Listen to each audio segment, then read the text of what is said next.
Tad štai, noriu kreiptis į tuos, kurie visgi daug metų iškirpinėja savo nagų kampus, teigdami, jog jiems pastoviai auginėja, tad jie privalo tai daryti.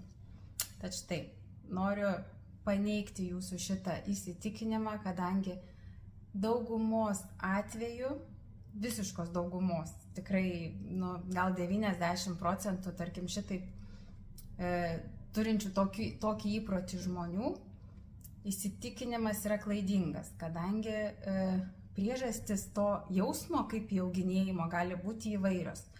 Tai dažniausiai žmonės tiesiog taip darydami sudaro sąlygas įaugimui.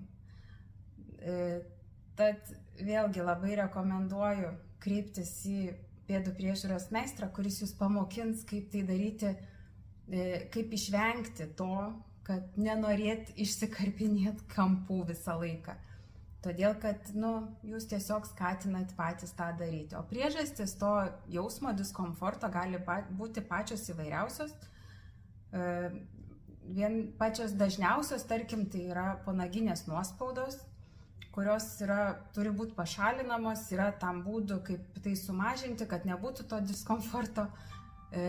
Kitu atveju gali būti siaura avalynė, tarkim, ir nagai spaudžiasi ir taip pat yra diskomfortas jaučiamas ir skauda, ypatingai jeigu jie yra iškirpti, tai vėlgi terpė įaugti nagui ir automatiškai taip skauda, blogai, tada gaunasi pasaka be galo, ta pati rutina, suskaudo, iškirpom dar daugiau, vėl suskaudo, vėl dar daugiau ir tada jau tikrai pasiekmės gali būti labai didelės, labai įvairios, gali būti kai kuriais atvejais netgi reikalinga chirurgo pagalba, tad labai rekomenduoju susiimti, suskubti, kreiptis į meistrą, kuris jums pagelbėtų išvengti šitų nemalonių situacijų ir išmokti prižiūrėti tinkamai savo kojų nagus.